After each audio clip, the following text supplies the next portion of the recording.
dígame todo, que yo aquí estoy cómodo, porque posiblemente esa persona no le gusta pues, recibir la información de esa manera, sino en su comodidad, escuchando, tomando notas. Pero, como tu público no es solamente de un tipo, tiene.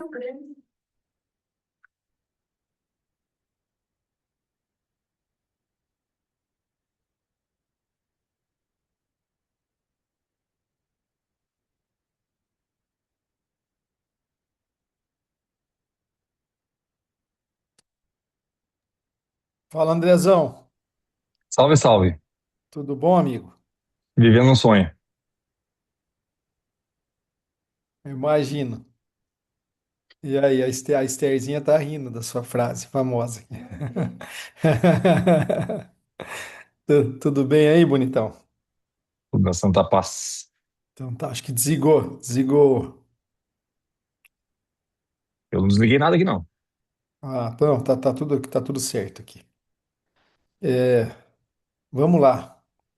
Obrigado aí de você, foi em cima da hora, mas foi legal. E o teu convidado lá, a tua colega lá, aceitou lá em fevereiro?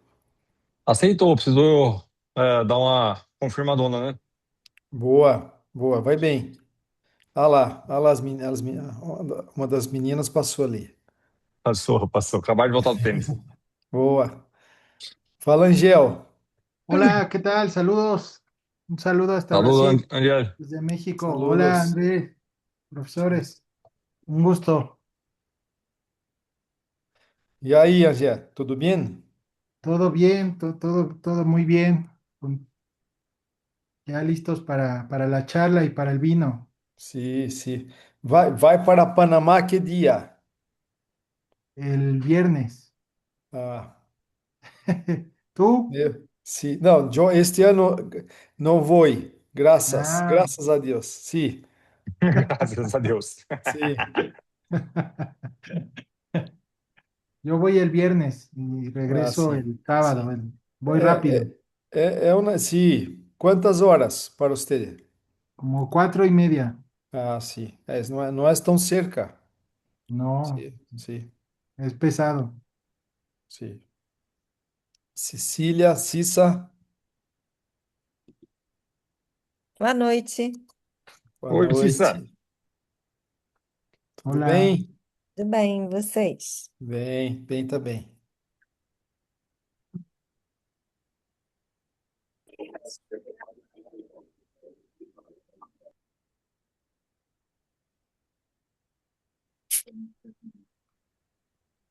Pá, para, pá, pá. E aí, Cissa, tudo certo pro Tida? Tá? Certo. Tudo bem. A cara dela. A cara dela. Já fiz o teste lá no computador. Boa. Tudo bem.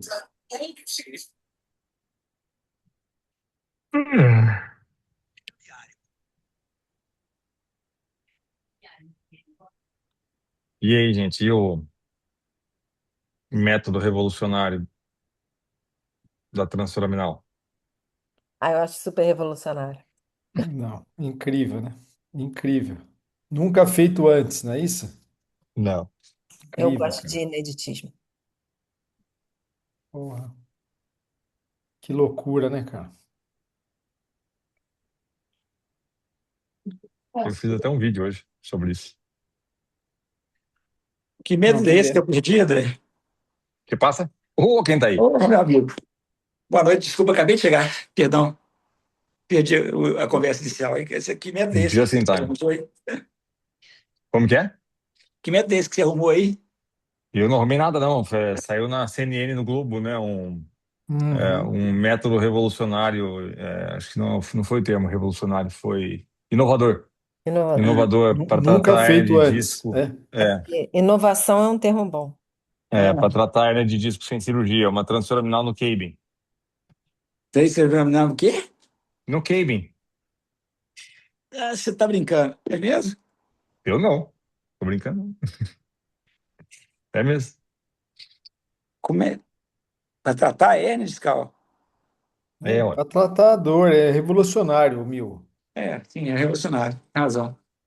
Mas Só isso faz daí... 50 anos, só faz Pois é, isso 50 que eu ia anos que você perguntar. faz isso. Será que está publicado isso? É? Foi um estudo, né? Um estudo que o pessoal do Ciri publicou, um estudo retrospectivo sobre o caving. Mostrou, acho que 80% não operaram.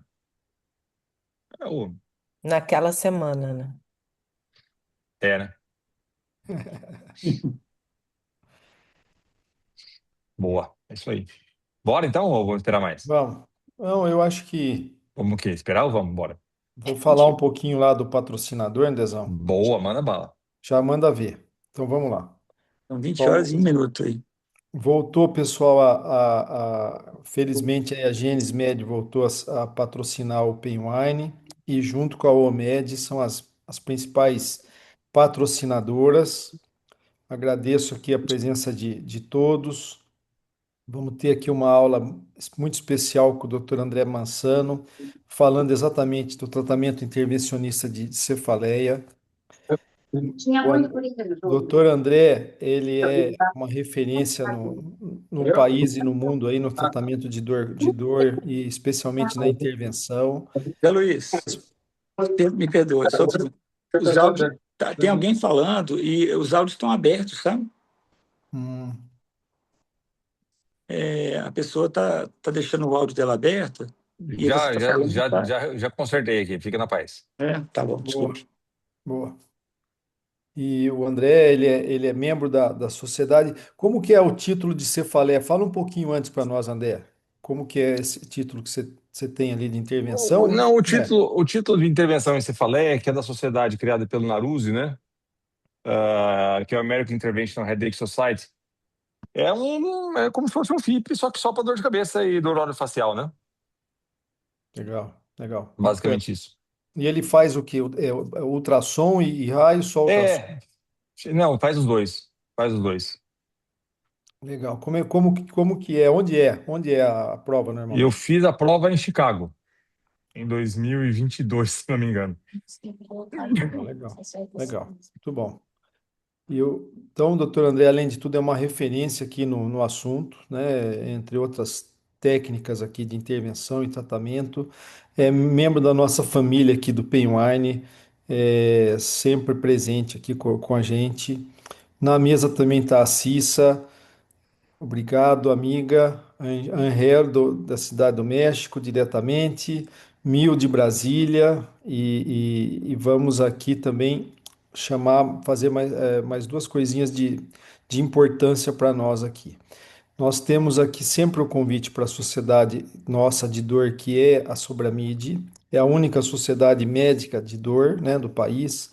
E ela tem feito aí eh, várias mudanças em termos de tentar aglomerar mais sociedades, trazer mais juntos as várias especialidades para a dor e trabalhar num comum entre tanto protocolos novos, condutas corretas perante o paciente. Então, é uma sociedade que nós queremos sempre forte. Convido a todos a participar.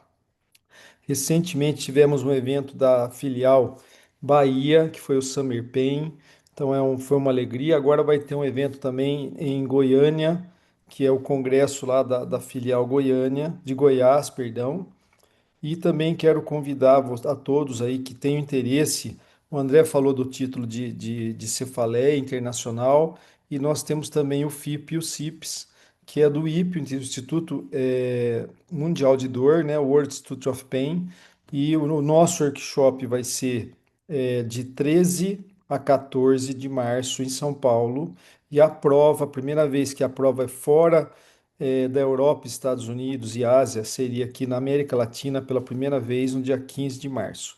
Então já estamos aí com as vagas quase todas preenchidas, praticamente abrindo aí uma lista de espera e os últimos interessados aí que queiram fazer a prova ou o workshop têm essa ainda oportunidade com poucas vagas remanescentes, tá bem?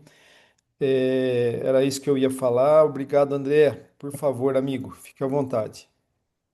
Boa. Vou compartilhar minha tela aqui com vocês.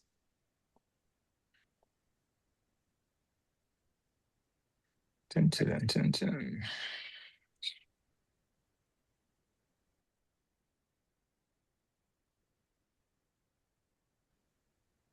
Caramba, Lutinho. Parece aí? Apareceu. Perfeito. Boa. Deixa eu tirar as câmeras aqui só um pouquinho. Segue aparecendo? Cadê mesmo? Tá aparecendo sim. Boa, maravilha. Vamos lá então. Vamos. Hoje não é Pen and Wine, é Pen and Pain. Nossa, Então, só um brinde meu aqui para você, um viu? brinde seu. Valeu. Vamos então falar sobre o que nós temos aí, as principais intervenções para o tratamento de dor de cabeça, em especial as refratárias, né? Primeiro, eu declaro que não tenho nenhum conflito de interesse que possa cercear aqui as informações que eu vou passar para vocês. Então, assim, dor de cabeça, gente, extremamente prevalente, tá? Então, 40% da população mundial vai sofrer com dor de cabeça em algum momento da sua vida, né? E é a terceira causa de anos vividos com incapacidade, né? Naquele burden of study disease, perdendo só para dor lombar, que é o primeiro, e para depressão, que é o segundo lugar, né? Então, dor de cabeça é a terceira causa de anos vividos com incapacidade. E o que é muito interessante para quem é de fato intervencionista é porque o percentual de dores refratárias em centros terciários é muito grande, né? Então, aqui um survey com quase 700 pacientes, caracterizado aqui como resistente àqueles que falharam com pelo menos 3 fármacos preventivos, é de 38%, né? E refratário é de 10%, ou seja, falhou a todas as classes de medicamento preventivo. Então, há um campo muito importante aqui para o manejo intervencionista do paciente com dor de cabeça de diversas causas, tá? Desculpa que eu tô com uma tosse crônica aqui. Claro, como tudo na nossa intervenção, a pirâmide de evidência está sendo construída a passos de tartaruga, né? Vamos começar com o mais simples, que são os trigger points, né? Então, a prevalência de trigger points em pacientes com dores de cabeça é muito alta, né? Então, aqui, trigger points ativos presentes em 75% dos pacientes com cefaleia tensional e em 37% dos pacientes com enxaqueca. Eu sempre questiono esse diagnóstico de enxaqueca, muitas vezes, ele é um pouco forçado, né? Porque acaba tudo que se enquadra ali como enxaqueca, tá? E vários músculos estão relacionados, então, como trapézio, esternocleidomastoide, a musculatura paravertebral cervical posterior, masseter, os músculos frontais, temporais, o pteregoide medial, digátrio e o pteregoide lateral. Quando a gente fala especificamente sobre enxaqueca, existe esse estudo aqui mostrando que 75% dos pacientes com enxaqueca vão ter trigger, aí englobando ativos ou latentes, versus 29% do grupo controle, tá? E o número desses trigger points está correlacionado com a frequência das crises e com a duração das crises. E a palpação desses triggers, eles acabam desencadeando um ataque clássico da enxaqueca em cerca de 30% dos pacientes. Existem alguns estudos, são poucos, é verdade. Esse daqui, comparando 160 pacientes randomizados em dry needling versus subcutâneos needling, né? Mostrando aqui uma melhora importante do índice de dor de cabeça naquele grupo que foi submetido ao agulhamento seco, tá? Esse é um estudo menor, aqui com 19 pacientes com cefaleia tensional, onde ele fez, na verdade, injeção de salina nos trigger points, né? Então, muito se fala que a salina não seria um placebo ideal, né? Porque quando injetado na musculatura, ela tem, então, efeito terapêutico. Então, aqui, pré-tratamento, o EVA era de 6,31, passando a 2,13 no período pós-tratamento. Perceba que é um desfecho bastante subjetivo na questão até do tempo, né? O clássico aqui, né, que seria o protocolo PREEMPT, que eu não sou um super fã. Esse é o estudo que conseguiu a liberação da toxina botulínica pelo FDA, né? Então, são quase 700 pacientes com enxaqueca crônica, definidos, então, com pelo menos 15 crises por mês, com essa divisão aqui clássica da toxina botulínica nos corrugadores, no proceros, nos frontais, temporais, occipitais, na musculatura cervical, no trapézio, né? E quando a gente vê o efeito disso no próprio estudo que conseguiu a liberação pelo FDA, não é algo tão exuberante assim, né? Então, uma redução de 6, mais ou menos, um pouco mais de 6 dias dolorosos no mês, mas a diferença para o grupo placebo aqui é de 1 a 2 dias dolorosos por mês, tá? Então, não é um efeito tão exuberante. E os efeitos colaterais, obviamente, são um pouco mais frequentes aqui no grupo Botox quando comparado com o grupo placebo, tá? Eu acho interessante a gente abordar um pouquinho o que se chama de cirurgia da enxaqueca. Eu discordo do termo, né? Essa cirurgia, para mim, ela não é de enxaqueca, ela é de entrapment nervoso, mas, obviamente, que se falar em cirurgia para entrapment, a população interessada vai ser muito pequena, né? Quando a gente fala de cirurgia para enxaqueca, a população interessada é muito maior. Mas isso vem dos estudos do Bauman Guiaron, da região de Cleveland, onde é um cirurgião plástico que domina muito a anatomia dessa região, e ele começou a perceber que naqueles pacientes que ele fazia a cirurgia de lifting facial, que ele fazia a ressecção dos corrugadores, ele percebeu então que grande parte desses pacientes tinham as suas dores de cabeça resolvidas, tá? Então, 38% ele relata que a cefaleia desapareceu, 41% melhorou e 20% não houve qualquer alteração. E aí ele resolveu fazer um estudo controlado, onde ele randomizou numa taxa de 2:1, 75 pacientes, onde 49 pacientes foi randomizado para remoção aqui dos músculos da glabela e a ressecção endoscópica do zigomático temporal, tá? E 26 pacientes, somente a exposição dessas estruturas sem maiores manipulações. E aí o que ele percebe aqui? No grupo cirurgia, 57% tiveram o seu quadro resolvido, versus 3,8% no grupo sham. E 83% tiveram seu quadro melhorado no grupo cirurgia, versus 57% no grupo sham.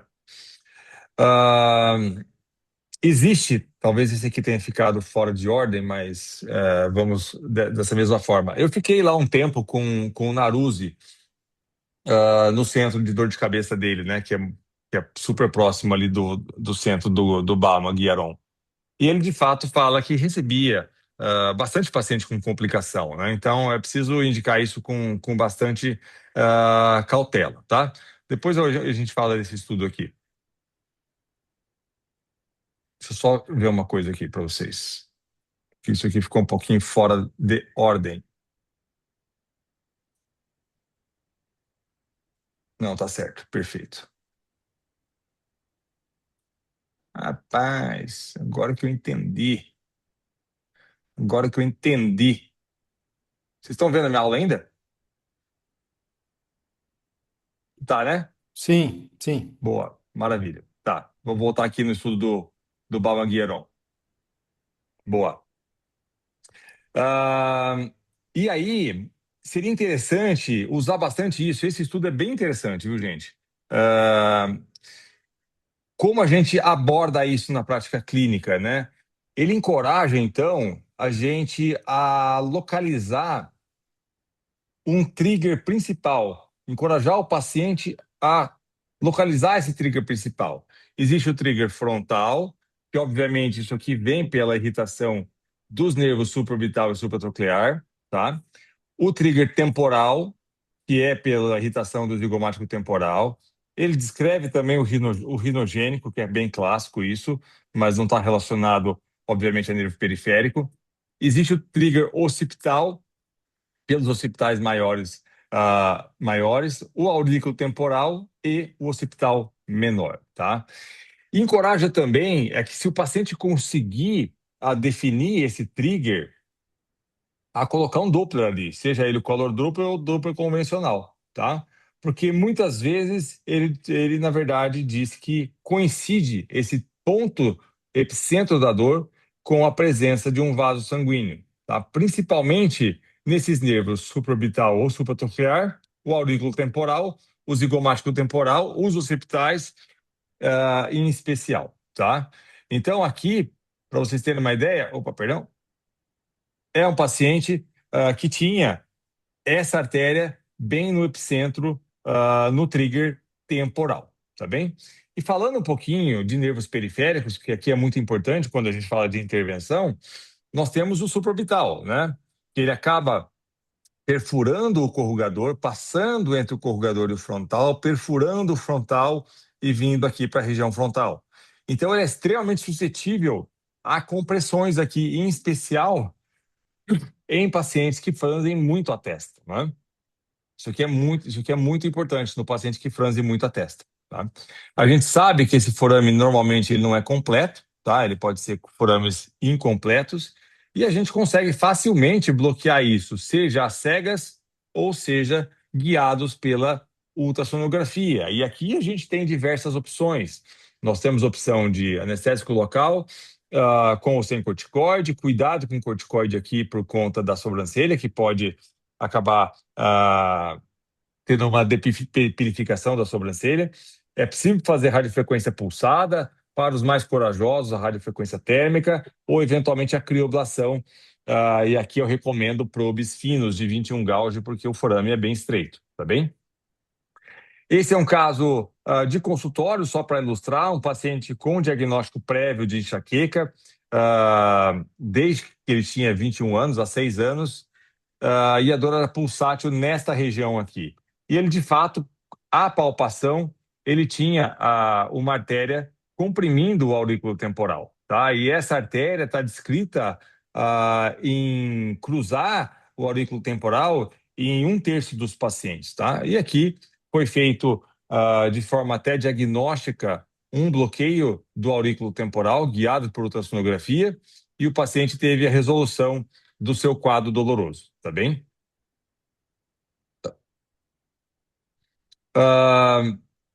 Então, aqui nós temos o zigomático temporal,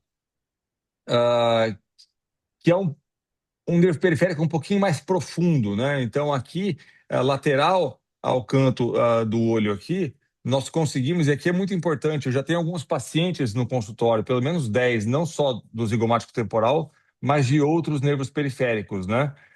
Lesões causadas por punção direta pela agulha desses preenchimentos faciais ou, eventualmente, por reação inflamatória dessas substâncias indutoras do colágeno, que muitas vezes tem hidroxiapatita de cálcio na sua composição, tá? Então, isso pode acontecer. E aqui, uma filmagem de uma tela do zigomático temporal, bem ao lado aqui da estrutura arterial, que é o nosso guia, tá? Ele é um pouquinho mais profundo do que os outros nervos periféricos. Nervo occipital extremamente importante. Esse é um procedimento que deve ser aprendido guiado por ultrassonografia. Esse estudo aqui também é extremamente interessante, que ele versa, então, sobre os principais pontos de compressão do nervo occipital, que na prática clínica é extremamente importante. Então, o ponto mais importante é na região facial entre o oblíquo da cabeça e o semispinalis, tá? Então, entre o oblíquo da cabeça e o semispinalis. O ponto 2 seria quando ele entra no semispinalis, aqui. O ponto 3 é quando ele sai do semispinalis. O ponto 4 é quando ele entra no trapézio. O ponto 5 é durante o seu trajeto no trapézio. E o ponto 6 é pela artéria occipital, uma eventual compressão pela artéria occipital, tá? Antigamente, nós fazíamos essa técnica descrita pelo Gabor Hacks de descompressão occipital, onde nós colocávamos uma agulha romba e se ela não fosse de fábrica romba, a gente deixava ela romba para tentar sentir os planos faciais, mas depois que você faz isso com ultrassonografia, obviamente que você não volta a fazer isso com radioscopia, né? essa dispersão de contraste aqui muito mais é do que uma dispersão intramuscular, em especial nos semiespinais, tá? E quando a gente faz com ultrassonografia, aqui um vídeo editado do bloqueio do occipital maior guiado por ultrassonografia, começando aqui na região occipital, nós vamos descer na nossa mão até chegar na região de C1. Muitos estão careca de ver esse vídeo meu aqui. E a região de C1 a gente vai observar o processo espinhoso único, né? Com apenas uma ponta aqui, né? E a musculatura associada e o arco de C1. E quando a gente desce a nossa mão para C2, nós vamos visualizado com um processo espinhoso bífido, né? Que não é difícil de ver, tá? Então aqui é o processo espinhoso bífido. E nesse momento, nós fazemos uma rotação leve, um tilt do nosso transdutor, como está simbolizado aqui por essa tarja azul, para cortar o oblíquo da cabeça no long, tá? É isso que a gente faz aqui, lentamente. E o nosso alvo vai estar justamente nesse plano facial aqui. Essa abordagem ela pode ser tanto de lateral para medial, quanto pode ser de medial para lateral, tá? Se for de lateral para medial, mantenha essa agulha na tela, porque eventualmente já houve relato de punção intracórdia aqui em bloqueio do nervo occipital. Então, bloqueio em plano, às vezes dificultado pela posição do paciente, pela espessura da pele nessa região e pela presença de cabelo ali também, tá? Isso aí às vezes dificulta um pouco o nosso bloqueio. E aí eu volto naquele slide, né? Existem alguns estudos mostrando, então, que o bloqueio do nervo occipital, comparando com salina, ele tem melhor resultado no grupo ativo do que no grupo placebo, digamos assim, tá? E aqui um estudo com 3 injeções semanais. Então, é de fato um bloqueio bastante interessante para diversos tipos de dor de cabeça, em especial enxaqueca e cefaleia tensional, tá? Aqui uma meta-análise, se assim podemos chamar, porque são apenas 2 estudos, mostrando o bom resultado aqui no force plot, favorecendo o grupo anestésico local comparado com o placebo, tá? Esse estudo aqui, ele compara, na verdade, o anestésico local sozinho e o bloqueio com corticoide, tá? E não houve uma diferença importante aqui entre os 2 grupos, tá? Então, se você quiser poupar dose de corticoide para o seu paciente, você está completamente autorizado a fazer somente anestésico local. É bem verdade que é um estudo pequeno, tá?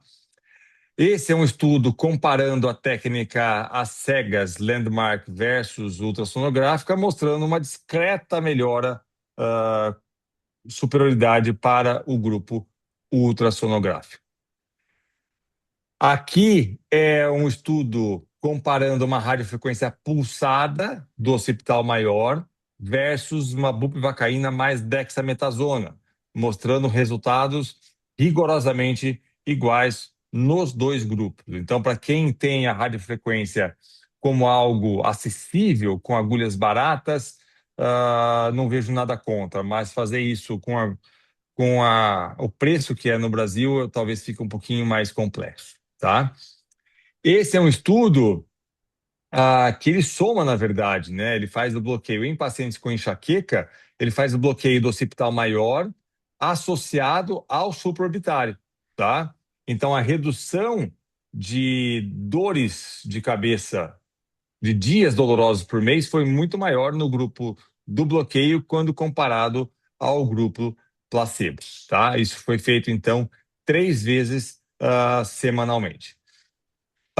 Esse estudo aqui, ele compara o grupo placebo aqui em cima versus o supraorbitário aqui em verde versus o occipital maior em azul versus a técnica combinada em vermelho, mostrando que a técnica combinada foi a que melhor evoluiu com melhora do quadro doloroso aqui em crises agudas de enxaqueca, tá? Nós temos também isso um pouco mais invasiva, obviamente, que é a estimulação do nervo occipital, tá? Então, nós temos estudos não só com cefaleia em salvas, nós temos estudos com enxaqueca, e nós temos estudos até com cefaleias neuralgiformes, tá? Então, aqui com um cluster crônico, e aí perceba, perdão, como sobram poucos pacientes com cluster, né? Porque a grande maioria melhora com tratamento conservador, seja com verapamil, seja com lítio, seja com corticoide. Desses que acabam escapando nesse funil, ainda assim temos as abordagens do esfenopalatino, que também tem bom resultado para, e eu vou falar isso depois, para cefaleia em salvas. Então, sobram poucos pacientes refratários para a estimulação de nervo occipital. Mas aqui, em azul, é a redução, e aqui ele não fez um grupo Sham completo, né? Ele fez aqui um grupo com 100% da estimulação e um grupo com 30% dessa estimulação tolerável pelo paciente, tá? Mostrando aqui os resultados, então, semelhantes nos dois grupos. Esse é um estudo com enxaqueca crônica, tá? Então, aqui o grupo ativo com a estimulação ligada e aqui o grupo controle. E aqui a gente tem que olhar com calma esse gráfico, porque aqui, nesta abscissa aqui, é abscissa, nem lembro mais como chama isso aqui, gente, se é ordenado, se é abscissa, aqui é abscissa, né? É a porcentagem dos pacientes, por exemplo, com 30% de alívio da dor. Então, aqui, ó, se a gente subir a reta aqui, essa porcentagem foi maior no grupo ativo quando comparado com o grupo controle. Essa diferença ela vai diminuindo à medida que a gente quer que o paciente melhore mais. Então, se a gente for pegar aqui dos pacientes que melhoraram 70% do quadro doloroso, essa diferença quase que não existe. Em 100%, muito menos, tá? Então, é um tratamento muito invasivo, com resultados muito conflitantes para a enxaqueca, que tem, na verdade, na sua fisiopatologia, ela é muito multifatorial, né? Seria querer demais que a estimulação occipital melhorasse isso. Mas olha como isso muda quando a gente fala de uma doença que tem o reflexo trigêmeo occipital como algo importante, que são as cefaleias neuralgiformes, né? Então, aqui, somando aqui a SUNA e a SUNT, né? Aqui, antes da estimulação e depois da estimulação, a redução foi muito mais exuberante quando comparado com os outros estudos, tá bem? Vamos falar agora sobre o gânglio esfenopalatino, que é um gânglio extremamente interessante quando a gente fala, então, de cefaleias crônicas, né? Ele tem vários nomes: o gânglio pitérico palatino, o gânglio esfenopalatino, gânglio de Meckel, não confundir com cavidade de Meckel, obviamente, e o gânglio esfenomaxilar. As duas nomenclaturas mais frequentes é o gânglio pitérico palatino ou esfenopalatino, tá bem? E esse gânglio, ele tem, na verdade, obviamente, uma inervação simpática e parasimpática envolvida, né, nas suas ramificações, nas suas comunicações, que podem estar relacionados ao tônus vascular, tá? E estar relacionado a estados enxaquecosos crônicos, a cefaleia em salvas e, eventualmente, até a AVC. Esse é um estudo interessante, porque ele mediu, na verdade, o gânglio esfenopalatino em pacientes com cefaleia em salvas. E o que ele percebeu é que o gânglio esfenopalatino era maior no grupo, estruturalmente falando, tá? Maior no grupo da cefaleia em salvas quando comparado com os pacientes controle. E naquele grupo dos pacientes com cefaleia em salvas, ele era ainda maior no lado da dor quando comparado com o lado contralateral, tá? Bastante interessante esse dado aqui. Não é tão antigo, não. Falando um pouco da anatomia do gânglio pitérico palatino, né? Ele é um gânglio fundamentalmente parasimpático, mas ele recebe fibras simpáticas do plexo carotídeo, tá? Ele está localizado, então, no curso do petroso maior, na fenda pitérico-palatina. E aí ele tem múltiplas conexões nervosas, somatosensoriais, simpáticas, parasimpáticas e até com o nervo facial e trigêmeo, tá? Então, quando a gente olha o gânglio pitérico-palatino e esfenopalatino aqui na fossa, a gente já percebe aqui a proximidade com o nervo maxilar. Isso é bastante conhecido, tá? E aqui os nervos palatinos aqui embaixo. Ele recebe essa inervação parasimpática que vem do nervo intermédio, do nervo de Wurzburg, tá? Que é através do petroso maior, que são fibras, na verdade, sensitivas do nervo facial, tá? Existe até a neuralgia do intermédio, né? Que quando a gente olha na DUT, a liberação da radiofrequência, ela é obrigatória para a neuralgia do intermédio. Eu não faço a menor ideia nem como se faz uma neuralgia do intermédio, que é uma doença extremamente rara, caracterizada, então, por episódios de dor no ouvido, paroxística, com um trigger no pavilhão auditivo posterior, tá? Essa inervação parasimpática do esfenopalatino, ela promove, então, vasodilatação e secreções no palato mole, tonsilas, úvula, no assoalho bucal, gengiva, faringe e glândulas lacrimais, tá? Nós temos a inervação simpática, que ela vem através do plexo carotídeo interno, através do petroso profundo.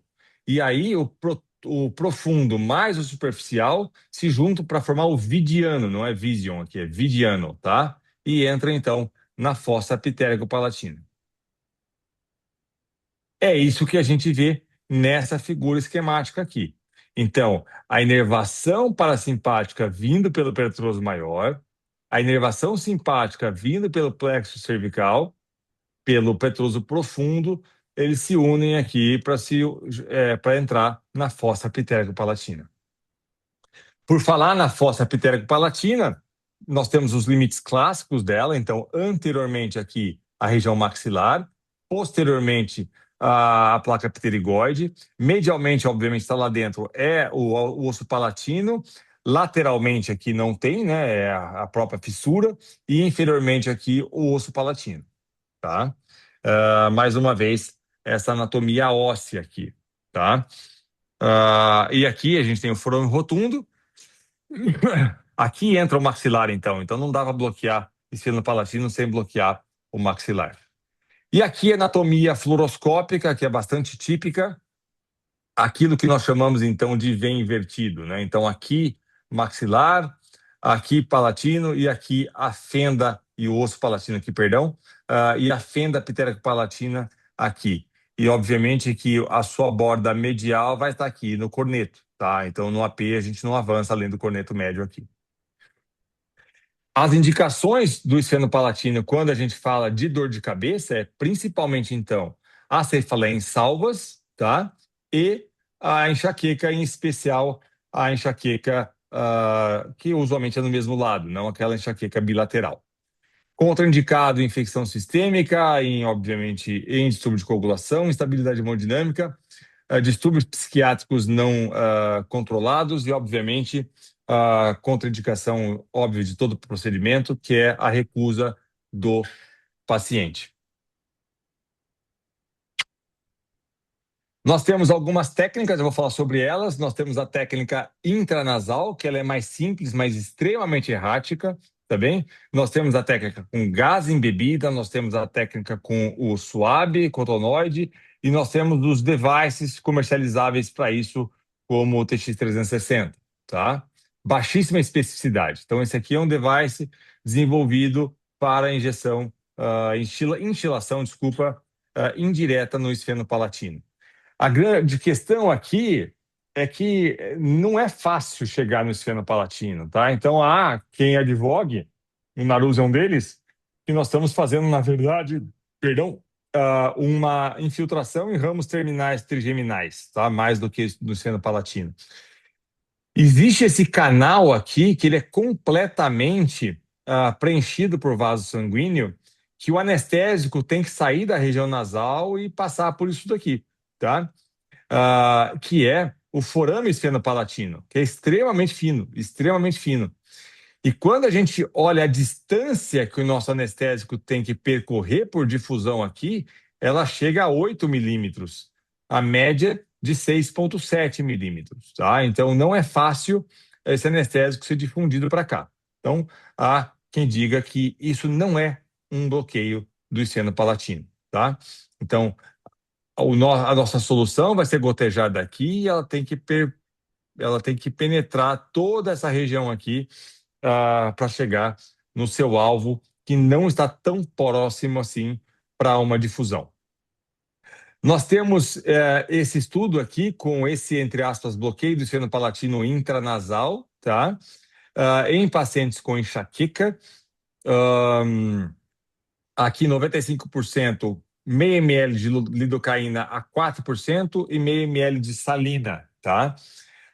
Alívio da dor em 15 minutos foi o desfecho, em 35% do grupo lidocaína versus 7,4% do grupo placebo, tá?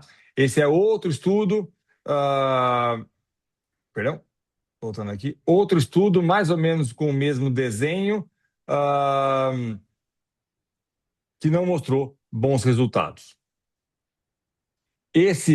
Essa aqui, na verdade, foi até uma meta-análise dos estudos encontrados, mostrando resultados bastante tênues no alívio da dor quando comparado com a salina, tá? E aqui o force plot mostrando aqui, comparando aqui, mostrando que toca a unidade, tá?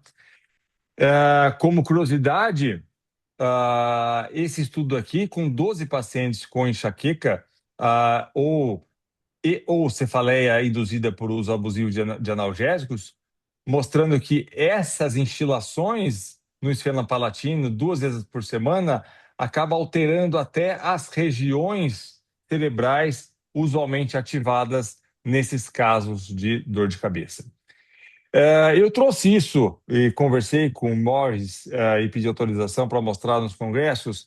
Na verdade, a técnica de instilação que ele faz, tá? Que eu acho que é relativamente interessante para dar tempo dessa solução chegar no esfeno palatino, tá? Então, ele coloca o paciente com o lado afetado para baixo, com o paciente de decúbito lateral também, então com a cabeça pendente, e aqui mostrando a instilação do lado afetado, tá? E ele vai manter isso daqui durante 2 a 10 minutos, né? Quanto mais tempo mantiver, melhor, tá? De 2 a 10 minutos.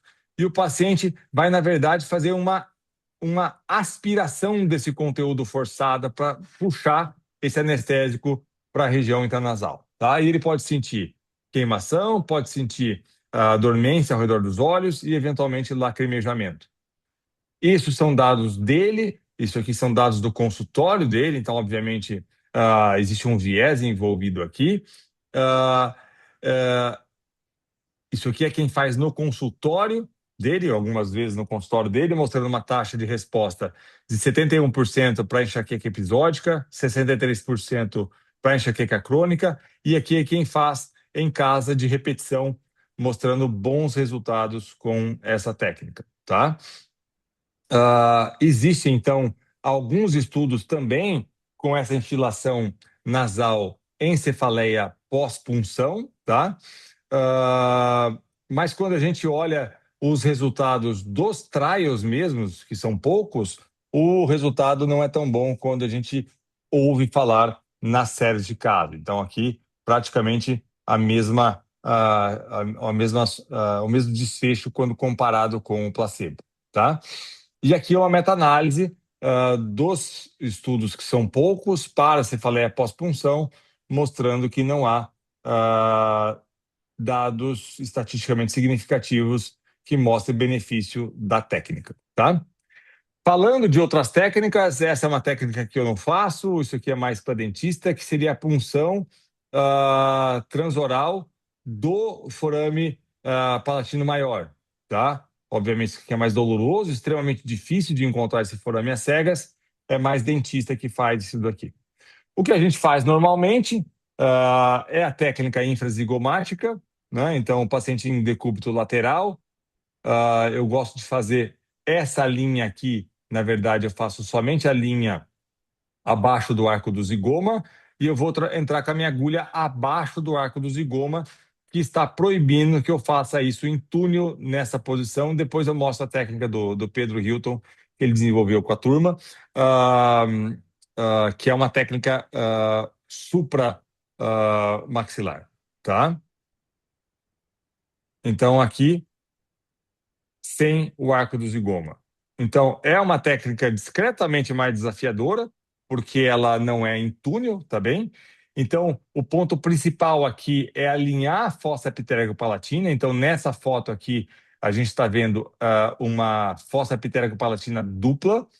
Então, quando a gente alinha isso mexendo a cabeça do paciente, fica bem bonita a fossa epitelico-palatina, nem sempre é bonita assim, tá? Então, ponto de entrada abaixo do arco do zigoma e nós vamos navegar a nossa agulha fora de túnel para a região superior da fossa epitelico-palatina e aqui em AP, sem cruzar, obviamente, e é fácil cruzar a concha aqui, tá? Não se iludam, ela é tênue, então cuidado para não cruzar e não perfurar a região nasal, tá bem? Aqui um pouquinho do contraste. E aqui você pode injetar anestésico local com ou sem corticoide. Aqui você pode fazer radiofrequência térmica, radiofrequência pulsada, você pode fazer crioablação se você quiser, e para os mais corajosos até neurólise química, tá?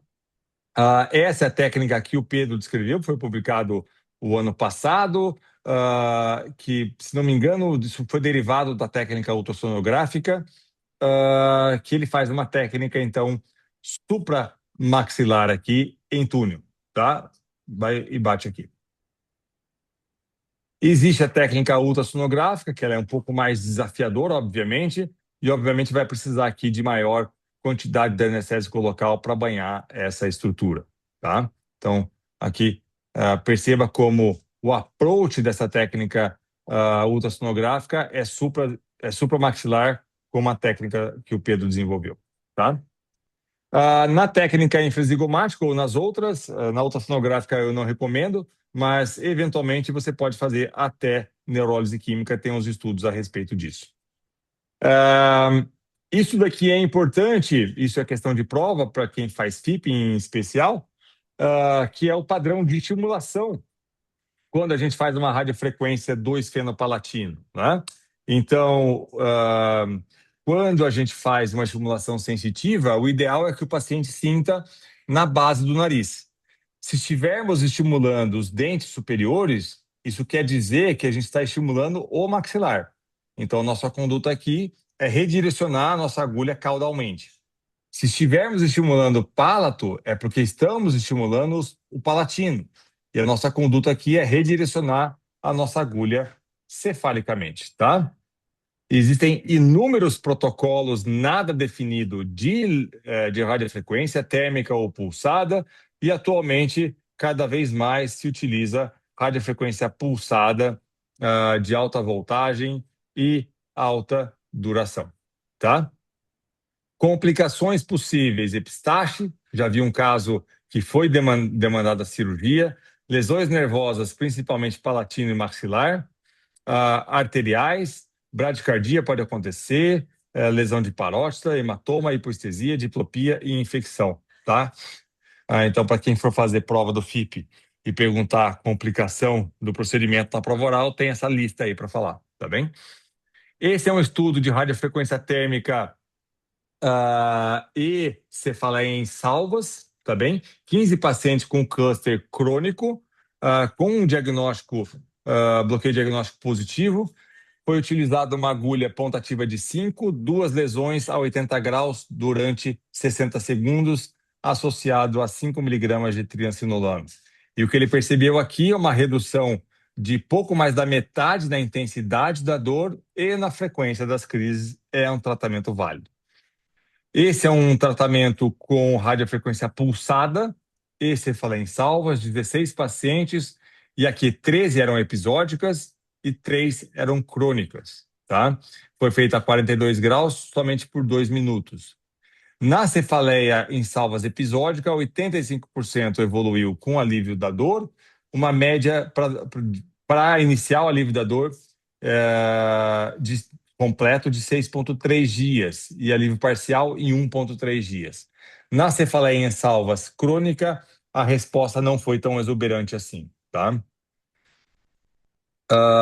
Esse é o mesmo estudo aqui, mostrando a duração da cefaleia em salvas foi muito menor no pós-tratamento quando comparado ao pré-tratamento. E a duração das remissões subiu depois da radiofrequência pulsada, tá? Esse é um estudo com injeção de toxina botulínica no seno palatino em pacientes não só com enxaqueca, mas também com cefaleia em salvas, tá? Na cefaleia em salvas era no lado da dor e na enxaqueca era bilateral. Mostrando aqui em azul o grupo da enxaqueca, tá? Mostrando aqui a porcentagem de pacientes, falar isso calmamente, a porcentagem de pacientes com pelo menos 50% de alívio da dor foi de 80, 86, 67 e 80% à medida que o tempo passa, porque a injeção era feita a cada 3 meses, tá? E na cefaleia em salvas, algo semelhante. Então, também é uma possibilidade a injeção de 25 unidades de toxina botulínica no esfeno palatino. Esse device aqui a gente não tem no Brasil, que é para estimulação do esfeno palatino, tá bem? Mas a gente pode se aventurar, eu nunca fiz isso ainda, se aventurar a colocar um eletrodo convencional no esfeno palatino. E esse é um trabalho com cefaleias em salva, comparando a estimulação do seno palatino com um grupo sham, tá? Mostrando aqui o alívio da dor foi muito maior em 15 minutos no grupo estimulado, quando comparado ao grupo sham, e muito maior no grupo estimulado em 1 hora, quando comparado com o grupo sham, tá? E eu faço o convite, como o Zé já falou, para participar do nosso workshop, e aqueles que têm interesse em fazer o FIP ou o CIPS, essa é uma boa oportunidade, em especial até financeira, né? Porque não vai envolver as viagens não só para os Estados Unidos ou para Budapeste, e isso acaba gerando custos a mais, né? Então seria uma oportunidade bem interessante de fazer a prova aqui pertinho. Convido aí a todos a participar também do Congresso da LAPS, que vai ser de 24 a 27 de junho, aqui em São Paulo. Eu fico à disposição para dúvidas que possam surgir. Ô Andrezão, parabéns, meu amigo. Sempre muito esclarecedor. Enfim, queria aproveitar e fazer uma pergunta para você. A gente sempre pergunta no fim, infelizmente, né, exceção, porque são os casos mais difíceis. Eu já até comentei com você uns, acho que 2 casos ali, eu comecei a fazer uns casos rebeldes que já fugiram a tudo, até eletrodo, tinha paciente com eletrodo que depois voltou a entrar em crise, a crise não passou, era uma cefaleia crônica, na verdade, não tinha uma característica de predominância. Começou com uma nevralgia occipital e depois passou para ser a ceola ucraniana e ficou crônica. Uhum. E eu fiz primeiro diagnóstico em consultório no cervical superior, no gânglio no cervical superior, e depois eu fiz tratamento discogênico nos pacientes. São duas pacientes que tiveram uma evolução de exceção, mas que foram muito bem. Tem havido uma literatura em cima disso de 2019 para cá, aparecendo Tá, muito mais. Por quê? No passado, todo mundo colocava como a cefaleia cervicogênica muito articular. isso. E hoje parece que há uma tendência a se questionar se na verdade não tem um componente discogênico, ou seja, talvez a cefaleia cervicogênica seja mais discogênica do que enfim, ou se você comparar dor discogênica lombar, estou dizendo que há uma predominância, estou dizendo assim que talvez por muito tempo nós deixamos passar a cefaleia cervicogênica Tá, nesse faz sentido. quesito de diagnóstico, tá? E se você também tem observado isso. Não muito. Eu acho que ela não é mais prevalente do que a articular, mas ela é talvez certamente negligenciada, né? Esse é o ponto, né? E esses procedimentos que você fez foram cervicais altos? Sim, então eu fiz Alto? primeiro ao invés de eu fazer o diagnóstico direto no disco, tá? Porque Ah, nos primeiros casos, nesses 2 casos, eu fiz primeiro no consultório bloqueio do gânglio cervical superior. Teve tá. uma remissão instantânea da dor, mas que durou o tempo do anestésico. Uhum. E Um deles até ficou dúvida porque voltou a ter uma crise depois, eu tentei fazer de novo, não teve a mesma resposta. Aí, com os dois casos, eu coloquei em campo cirúrgico, fiz a discografia e deu positivo. A dor era característica e é bem referida na cabeça. Aí Tá. depois eu fiz a dissectomia, porque existe relatos que para cervical ou você faz a dissectomia mecânica ou você pulsa. Você não vai fazer Uhum. uma técnica térmica em áreas medulares, tá? Como cervical e torácica. E nesse caso eu fiz a dissectomia mecânica. As duas pacientes estão hoje, André, com certeza há mais de um ano com a melhora não, Caramba. com uma remissão. E uma delas, esse caso, que tinha eletrodo que foi efetivo por mais de um ano, e quando entrou na crise, nada mais tirou a dor dela. Fiz tudo, internada, BSV dose alta, fazia tudo, nada. Então é uma coisa que me chamou muito atenção e eu passei a valorizar mais esse caso. Rapaz, que homem persistente, mano. Não, Hã? Não foi largou osso. difícil. Não, foi difícil. E uma outra curiosidade, André, falando desses casos que são mais não usuais, né? Uma paciente com uma nevralgia occipital, até hoje, por coincidência, ela foi no consultório e que na hora do implante do eletrodo, porque também é uma cefaleia de 15 anos de evolução, e nós colocamos o eletrodo occipital, né, subcutâneo, e a paciente teve uma melhora excelente da dor, perto do que ela, nada realmente resolvia a dor dela, só que o que? Infecção por causa do couro cabeludo. Tá.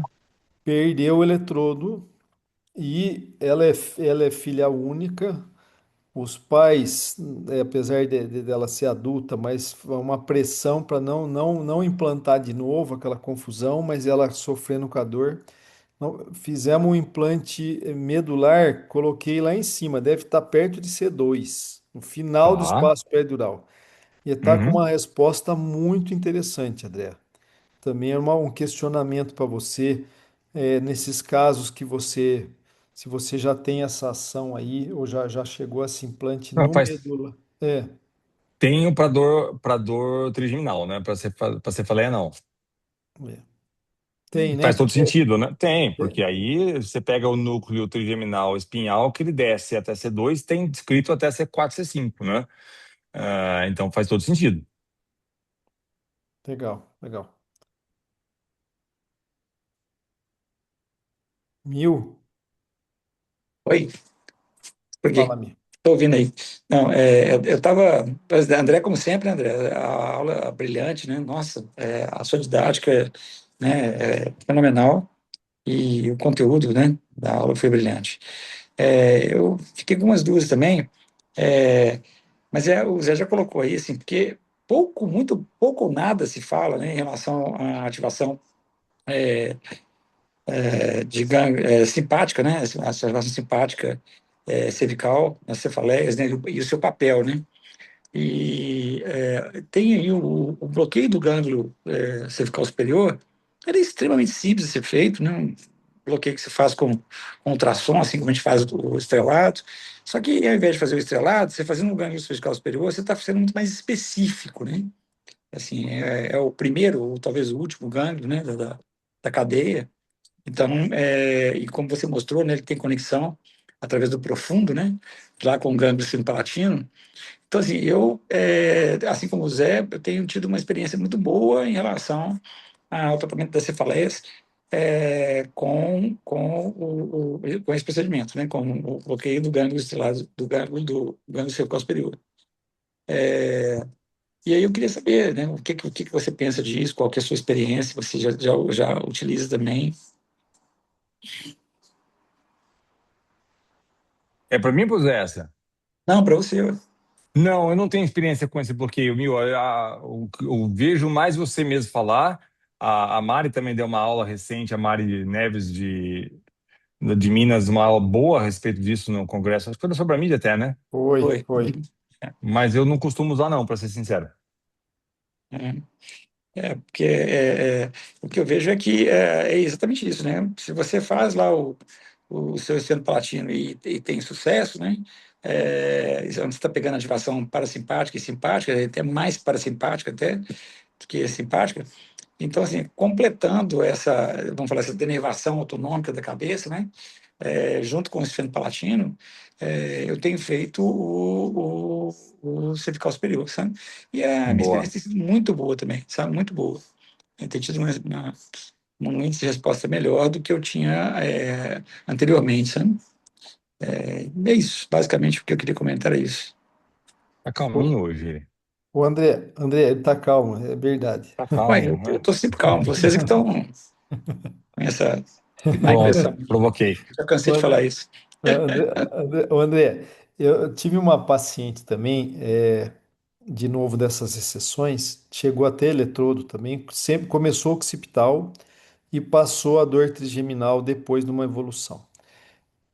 A gente percebe essas comunicações, você sabe bem, tanto a cadeia trigeminal se comunica centralmente, né, pela pulpa e ponte ali, né, pelos núcleos trigeminais, como também até pelo couro cabeludo em V1 com occipital maior ali, você tem uma conexão ali que isso pode acontecer. A maioria dos pacientes fala só em crise, mas num paciente crônico maltratado, você pode, às vezes, de uma nevralgia, você passar a uma extensão para um segundo acometimento, ou uma dor estendida, sei lá eu ou referida, como descrever isso. E essa paciente, como é engraçado, eu treinei o marido a fazer, porque ela tinha resposta no esfeno palatino nasal. E eu Uhum. treinei ele e fornecia lidocaína mais diluída, não nem a 2%, eu passava a 1% e limitava a dose para eles fazerem intranasal. Aí eu concordo plenamente seu desenho, é um bloqueio indireto, não é do esfeno palatino, provavelmente é mais trigeminal, enfim. E se você já teve essa experiência semelhante, se você já teve isso também, e quando você usa no consultório, por exemplo, você tem usado, por exemplo, um paciente com uma nevralgia ou uma cefaleia até trigeminal, você usa esse bloqueio também para ver se tem alguma resposta? Uso, às vezes eu uso sim. Uso sim. Em especial no paciente cuja logística para fazer algo mais invasivo é difícil, né? Sim, Eu acho que vale, eu acho super válido. sim. E qual a dose que você usa de anestésico nesse bloqueio? Uma curiosidade. Quando você faz? Você faz normal? 2%? Quando você faz? Eu faço 2%, 2 ml. Entendi. Você É, sabe como eu faço, rapaz? Eu pego aquela Lido Spray, que acho que ela é Hum, 10%. 10%. Uhum. É meio ml, a resposta é impressionante. Você já vai com aquele cano dentro do nariz da pessoa. Eu não, eu não, não, pego, eu não. corto ele e consigo conectar a agulha dentro dele, a agulha rosa, e você bombeia e aspira para dentro da seringa. Você consegue fazer isso. Ah, tá, entendi o seu ponto agora. Boa Você ideia. injeta através do tubinho do cotonete, você injeta para ele poder molhar a ponta do cotonete, mas com ele já inserido. Entende? Hum. Então, a gente insere com lidocaína convencional, lidocaína spray, gel, né? Para poder dar um conforto para o paciente, porque ninguém aguenta isso, né? E coloca no local. Depois que você colocou no local, aí molha com o 10%. Aí a quantidade, né? E assim, obviamente tem que ter muito cuidado, porque a absorção ali nessa região é maior, então tem que tomar cuidado, porque cada sprayzada daquela lá são 100 miligramas, né? Sim, sim. Então tem que tomar cuidado para não ter toxicidade, né? Mas realmente é bem melhor a resposta dessa forma. Ô, André, é porque você falou uma coisa que eu lembrei aqui agora, e até nós já discutimos isso uma vez, só para a gente poder pontuar, porque existe um risco muito grande desse de acontecer, e eu tive dois casos, agora um não, né? Eu estou com dois casos, inclusive, iguais aqui, de lesão do nervo maxilar, né? Nos bloqueios do esfeno palatino, né? Uhum. Então, eu tenho um caso que eu até te mandei, até as imagens e tudo, fui documentado com eletromiografia e tudo, de lesão do maxilar. E o paciente com uma dor absurda, né? Então, assim, eu vi que aquela dor estava estranha, né? Era uma dor mais contínua, né? Não era mais aquela dor da neuralgia trigeminal, né? Que a gente tem que lembrar que a dor, ela não é contínua, ela é episódica, né? E a paciente referia uma área de anestesia na arcada, sabe? Então, quando eu palpei, examinei e tal, eu falei, pô, tem uma coisa esquisita nesse negócio aqui. Aí eu pedi os exames e veio realmente a ressonância mostrando a lesão e a eletroneuro mostrando a lesão. Então, assim, lembrando que esses procedimentos não são inócuos, né? Não Então, são, não não são são. inócuos, né? E principalmente o esfenopalatino, né? Acho que às vezes eu vejo uma certa liberalidade com ele, assim, do ponto de vista de intervenção, e isso me preocupa, principalmente com radiofrequência, né? Onde você pode lesar ali, como você falou muito bem ali em relação à questão do posicionamento da agulha. E isso me preocupa bastante, porque acaba que a gente pode fazer, né, uma lesão e transformar essa dor agora numa dor central, né? Uma vez que lesou o maxilar, virou uma dor central. Deus me livre. Então, são dois casos que eu tenho aqui que estou lutando com eles já tem mais de ano, né? E a última coisa que eu queria falar, só para terminar mesmo, é o diagnóstico diferencial, sabe, André? Da SUNA, SUNCT, né, com a trigeminalgia, sabe? Que o que acontece é que eu vi, por exemplo, agora, esse final de semana me chamaram para ver uma menina de 23 anos com diagnóstico de trigeminalgia, que estava morrendo de dor no hospital e tal, e aí, colhendo a história, no final das contas, não era nada disso, era um SUNCT, claro, né?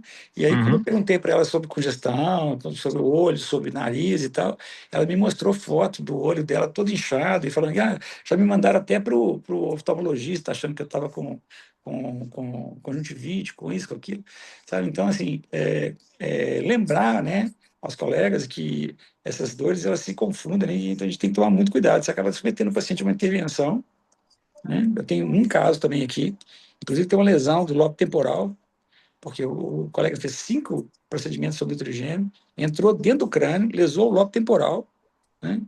E o paciente, graças a Deus, não teve nada, só tem uma lesão do trigêmeo agora. Então, além de ter o SUNCT, ele tem uma lesão no trigêmeo também. São essas coisas que a gente costuma pegar no consultório, né? Sabe? Boa. Angel, Hola, Hel, felicidades, parabéns por la charla y tenía dos preguntas y un comentario. Uno, para el dolor de glosofaringio, que es difícil hacer abordajes, a veces tener precaución, ¿qué recomendaciones nos das para estos bloqueos de glosofaringio? Y otro punto importante, ¿con qué frecuencia se mandan los pacientes para evaluación por disfunción temporomandibular? Porque es muy frecuente que a veces los problemas de cefaleas cursen con disfunción temporomandibular o se confundan, ¿no? Los diagnósticos con problemas odontológicos. Ujú. Ô, Angela, com relação ao glossofaríngeo, né? A abordagem mais simples é peristiloide, né? Peristiloide guiado por ultrassonografia ou por radioscopia. Existe uma abordagem mais agressiva, que é a abordagem dentro do forame jugular, né? E aí cuidado com ela, porque tem vago junto, né? Em especial vago, né? Mas é viável também, né? Então, quando eu faço, e é raro fazer, felizmente, radiofrequência de glossofaríngeo, eu faço no forame jugular. Com relação com relação a DTM, extremamente importante e prevalente, né? Então, assim, em especial aquelas pacientes que pioram a dor de madrugada ou pela manhã, que vem com apertamento, bruxismo e por aí vai, é extremamente prevalente, né? Extremamente relacionado ao estresse também e mais frequente em mulher no meu consultório. Sí, perfecto. Muchas gracias. Y solo comentar algo de referente a los bloqueos transnasales, comentar que nosotros hemos tenido experiencia con cefaleas de origen central relacionadas a esos tumores y que responden bien y que me pareció muy interesante el artículo que presentaste con los cambios a nivel central. realmente responden muy bien pacientes con cefalea de origen central a este tipo de bloqueos. Y gracias. Cissa, Fiquei para o resumo, né? pô, boa. André, é sempre espetacular, eu só tenho uma queixa. Não vimos as suas novas façanhas com os eletrodos. É Quais, ó? verdade. Sua É Como assim? publicação. verdade. Eu tenho uma queixa grave, eu vou levar para o Procon. Como assim? No qual façanha? Você publicou o artigo, você Do mostrou um monte de trigêmeo, coisa em André, do última aula e a DRG, do gente ficou aqui DRG. esperando. Não, mas é que essa é para aula do trigêmeo, não da cefaleia. Pô, Vai ter que voltar. Não, eu dou outra aula, não tem problema. Não, eu acho que assim, isso que o Angel falando, tava falando, né, das questões miofaciais, e uma coisa que eu pelo menos achei, juntando aí do esfenotransnasal, naquele período de pandemia em diante, que a gente pegou muito paciente que não podia ir para o hospital, paciente, eu acho que assim, isso deu uma certa autonomia e o Mercado Livre me agradeceu muito, porque os pacientes compravam até, porque depois que tinha o swab nasal, eles já começavam a ter uma certa proficiência. Eu não uso a concentração mais alta, não, uso igual você, estilo 2%, mas eu acho que deu uma boa autonomia, principalmente para quem tem cefaleia em salva, que, de certa forma, quando iam depois viajar, começaram a melhorar e passaram a esse treinamento. Eu tive alguns doentes, assim, dois que eu tinha até feito a solicitação de radiofrequência, eu nem fiz. Porque o paciente se virou bem e passou a utilizar isso dessa forma. Então, acho que isso também é um certo aprendizado para a gente, né? De que às vezes Uhum. tem que dar uma chance, às vezes, a procedimentos que a gente nem daria tanta importância, mas que às vezes pode ter uma função, né? Então, até paciente que você fala em salva que aluga bala de oxigênio. Então, assim, uma série de coisas que simplificam e dão um pouquinho de autonomia ao doente e diminui nosso risco, assim, de intervenção. Falando aí de disco cervical, eu na verdade nunca fiz nada de disco cervical, eu tenho um certo temor meu particular. Agora, de restante de região cervical e intracraniano, assim, já fiz conforme a necessidade, mas implantar eletrodo nunca implantei. Então, acho que assim, aqui tem até no chat uma pergunta para o Zé. Como que você colocou aí, qual foi o padrão que você utilizou para o seu De eletrodo? onda, né? Acho que você não viu, né? Do caso que você falou.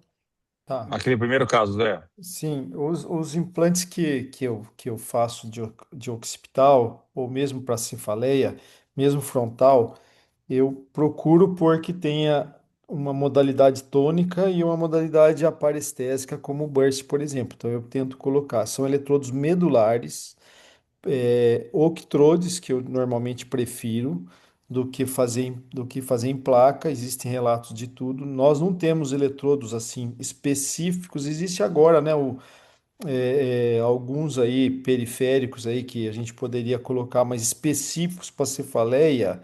Eu entendo que nós não temos ainda. Nós temos aqui do Stingwave, por exemplo, para periférico mais para articulação. Para cefaleia não é não é específico. Talvez seja menos calibroso, até incomode menos.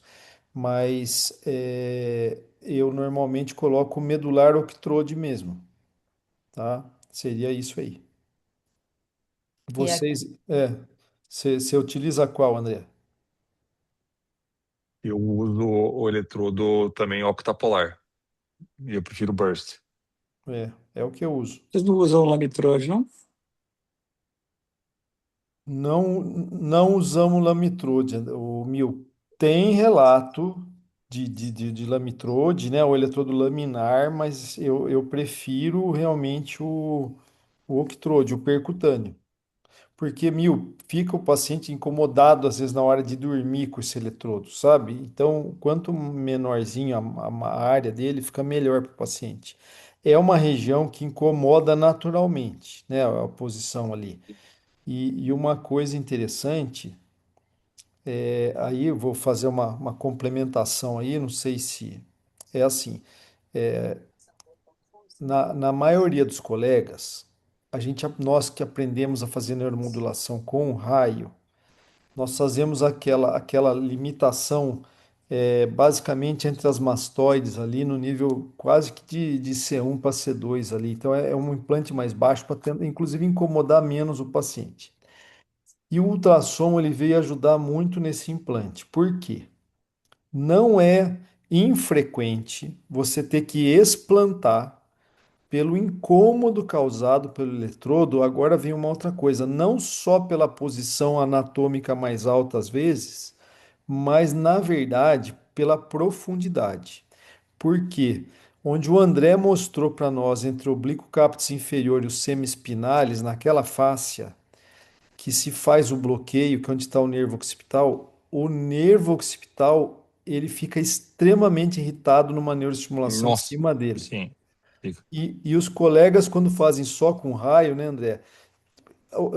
Por azar, colocam ali.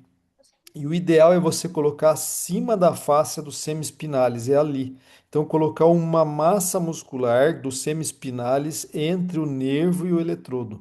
Então, o local do bloqueio não é o mesmo local do implante. Isso é muito importante.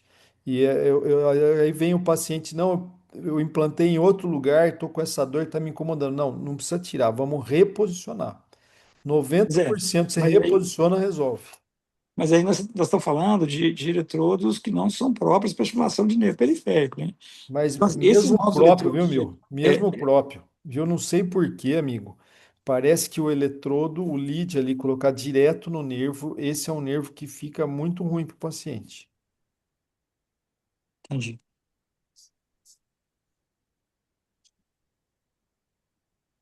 Tem uma pergunta aqui sobre a experiência da gente aí com os anticorpos monoclonais, né? A Qual minha é que boa. não, é A minha é fantástico, né? boa. Eu É boa. também acho que é fantástico, assim. A questão é custo, né? Poucos são os É. pacientes que conseguem pagar, né? Esse É que é o difícil. problema. Pelo menos na minha realidade, assim, né? Eu trabalho com convênio e a maior parte dos pacientes que eu atendo são pacientes que têm um salário, né? E são funcionários públicos e tal. E não são pessoas, né, abastadas. Então, acaba que fica muito difícil para essas pessoas gastarem, né, esse valor aí. Eu acho que o governo já devia estar com isso dentro de um programa, né? Eu acho que isso já devia estar na farmácia popular, na farmácia especial, farmácia especializada, assim como ela já trata números. Eu acho uma covardia, às vezes, com os pacientes que melhoram, né, com o fármaco sem ter acesso, sabe? Eu acho que isso é meio cruel. Sim, concordo. Eu não sei se vocês vão ver, vocês estão vendo minha tela aqui, ó. Não sei se isso funciona. Deixa eu ver se eu me vejo aqui também, para mostrar aqui. Peraí. Não dá pra ver nada, né? Nada, né? Peraí, deixa eu ver aqui. Cadê eu? Cadê eu Dá mesmo? para ver uma imagem de um Eu não raio-x ali, o tô, que é. eu não tô me vendo aqui direito, mas aqui, vamos ver. Aqui, ó, seria do glosso faríngeo atrás do processo tiloide, um procedimento feito na hemodinâmica, né? Onde você monta a imagem. Dá Ah, para ver? Não. tá, dá para ver Sobe a a mão, agulha aqui. sobe a Tá, mão um tá. pouquinho. Com boa vontade dá, tá? Mandíbula, o ramo da mandíbula, aí É, você tem um atrás do pouquinho para processo trás, tem a mastoide agulha ali. Exato, e tem o. exato. Isso, tô vendo. Pô, bom. É que eu sou solidária, Zé. Obrigado, obrigado. Aquela ponta, aquela ali é Ó, a tá vendo agulha, ó. ali, A ó? agulha. É, a O agulha tá ramo da ali, ó. mandíbula tem Ficou processo bonito. estiloide. É isso aí. Boa. Tudo bem. Acho que foi fantástico aí, pessoal. Noite maravilhosa aí. Obrigado a todos. Por favor, se despeçam aí. Um abraço, Andrezão. Obrigado, viu, irmão? Obrigado. Um Beijo, abraço pra pessoal. vocês. Gente, obrigado, viu? Um abraço para vocês. Parabéns, viu, André? Abrazo, Parabéns. Obrigado, Ângelo. Um Graças abraço para você, obrigado, amigo. abrazo, nos vemos pronto. Hasta luego. Hasta luego.